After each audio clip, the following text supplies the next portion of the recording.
how you doing? For the first time, and as long as I can remember, we are catless now. Unfortunately, we have lost both our cats pretty much within about 2 months of each other. Uh, Yesterday, Suyen had to take off work because our last remaining cat, Catrina, was not doing so well, so she took her to the vet, and the vet said, well, I can't even treat this cat. She has actually gone blind. She must have either had a stroke or had cancer or something, and yeah, and she was basically skin and bones, skeleton, and so she was put down yesterday. Um, and her brother Dusty, he disappeared the weekend of Zach's birthday when we went on a trip. He must have got out and he never came back home, so we don't know what happened to him, but we assume he was pretty much doing the same. He was pretty emaciated and seemed to be suffering, so we assume that he went off somewhere and passed away, or, a coyote got him, or uh, one of the neighborhood dogs may have gotten him, or a raccoon. So we haven't seen or heard anything from him. And Dusty and Catrina are brother and sister cat, and so yeah, it was pretty sad yesterday around our house. Still sad. We're in mourning for our cats really, and so yeah. In and amongst all the other stuff that's going on, because this stuff never happens when it's there's never a good time for it, but it always seems to happen when it's at the worst time for it, when you're at least able to deal with it. Everything else is going on. So anyway, uh, that's the news from our house.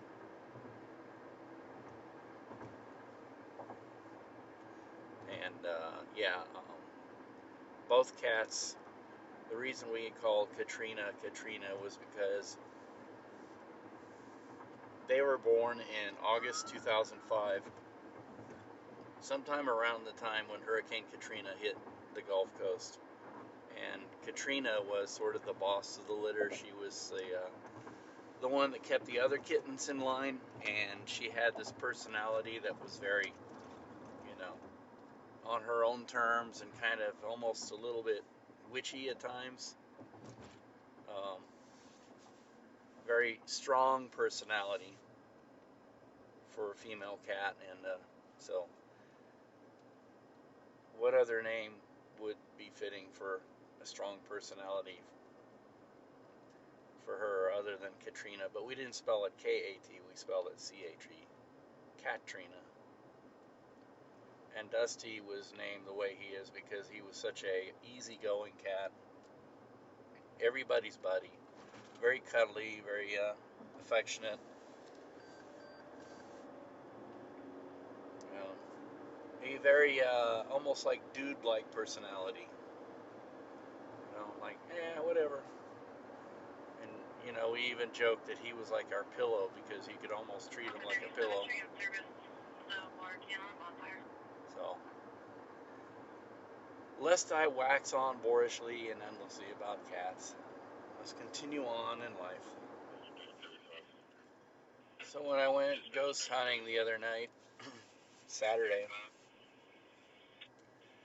I've been getting interested in the history of the Battle of Westport. It's about, the 159th anniversary of the battle. And so the night that I was out, there wouldn't have been anything going on as far as the battle would have been taking place east of here. But right now, on the 24th of October, the battle will have been over. as in the Confederates have lost, they've been defeated, they've headed south. Right now, in the timeline, they would be at New Santa Fe, which is right on the Kansas-Missouri border, 14 miles south of here, maybe. And so there's a mass grave that started because there's a lot of dead people around this way, people who died in the battle. So we're going to, first place we're going is the site of the supposed mass grave. Now it's unclear whether it really existed or not, but it's written in the historic markers. That's how I found it. And we're right here at 55th and Ward Parkway. This is where, I guess, the soldiers were busy, so this was the area where the farmers buried the bodies. And somewhere around here, maybe right in the street here, or in this area right here, would be where the mass graves would be. And that would be the dead from both sides. And supposedly they buried him hastily because they were afraid of disease and everything. And so from here onward, there would be a lot of dead littering the area. And if if the legend is true that the dead would be walking, or you would see the people walking around under the extreme duress and stress of the situation, it would be probably this time here in this area. And the road, now we're coming up on the actual final battlefield where the last charges took place. This is Loose Park right here. And this whole area in here would be, it was described that there were bodies found everywhere in here. And especially going towards the south, the retreat route along anywhere through here, but Warnell Road.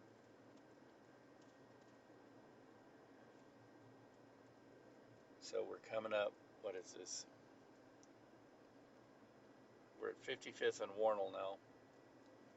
And all along Warnell Road, it was described that there was wreckage and bodies and everything. So, pretty gruesome. You know, as you can see, I'm on duty, but I'm listening to the scanner, and this is on my way to where I'm heading. So it's just a slight detour. And the legend would have it that about this time, on the anniversary of the battle, you would see ghostly figures dressed in period garb, Civil War uniforms, maybe people trying to help the wounded make it to the field hospital here, which would be the John Warnell House. 107-18, court on breathing problems, day 4. And this area of Kansas City is what we call Brookside.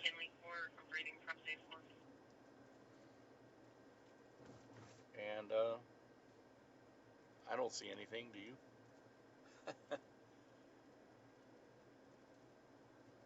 Not that I expect to see anything, unless it was like people dressed up.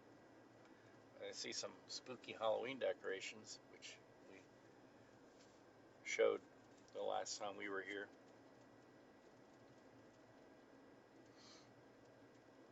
And Loose Park is the southern border of Loose Park is 55th and Warnell, and the John Warnell House is 61st and Warnell.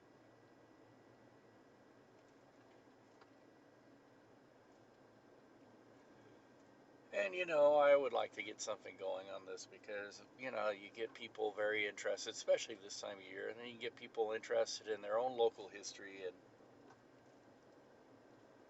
Civil War era stuff. get people thinking about, how history tends to repeat itself, and maybe we should learn from history and not repeat the mistakes. Here is the John Warnell House right. Yeah, was used as a field hospital by both sides of the Civil War, and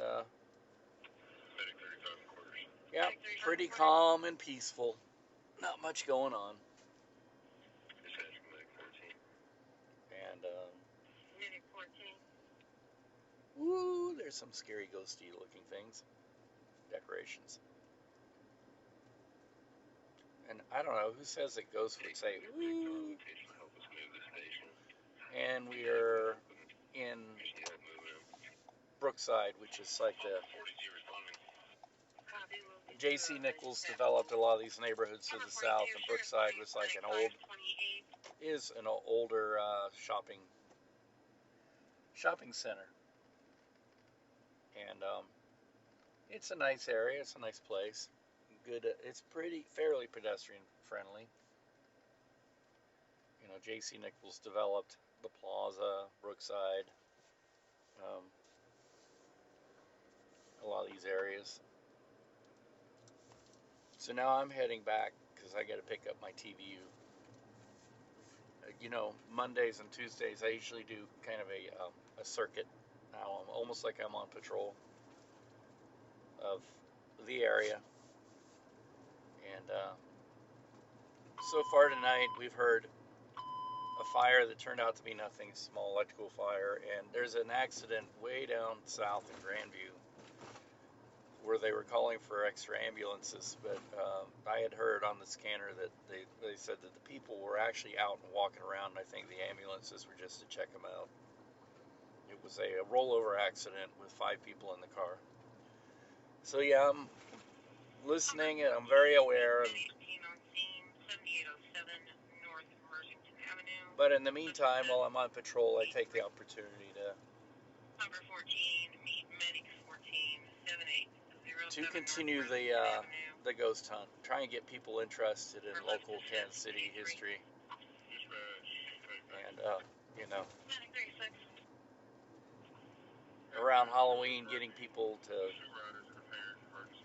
to dress up and think about things of the past is no big deal. That's what people are doing this time of year.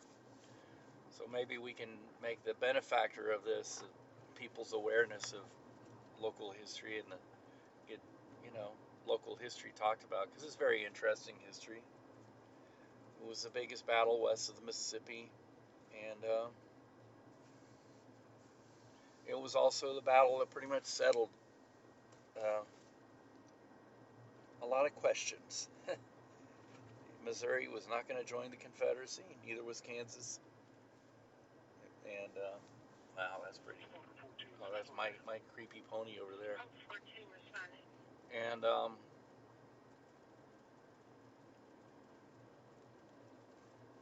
the battle ended. There were losers and there were winners. And I'm not a very strong advocate for the lost Confederate cause. I don't think their cause was just. Because, some people say it's all about states' rights, and no, it was really about enslaving other people, and that's just wrong. And it got settled. And another thing, and maybe I'm wrong about this, but it seems like what happened was, you talk about, the Confederate cause. They talk about the war between the states. They don't call it the Civil War or anything. It's a war between the states. Well, this really was a war between the states, between the state of Arkansas and the state of Missouri and the state of Kansas. And a lot of the people who Price brought up, and quote unquote the Army of Missouri, were actually people from Arkansas. And a lot of them, I think their cause really was about going to a wealthier state and robbing it of resources. was a big part of the Battle of Westport. I mean, the Battle of Westport, the South had already lost by the time they got here. They came into Missouri, and their real goal was to take over St. Louis. And St. Louis was too strong a Union city, and had lots of Union forces there. And when they approached St. Louis, they realized they did not have the numbers or anything. And all along the way, they were going to people's farms and stealing what they could. Weapons, wagons, mules especially. And it's funny, one of the turning points of the Battle of Westport was when a local farmer, a grape farmer of all things, who was born in Germany. He was born on Alsace, which is Alsace-Lorraine. So then was part of what was becoming Germany. Germany wasn't quite a unified country yet.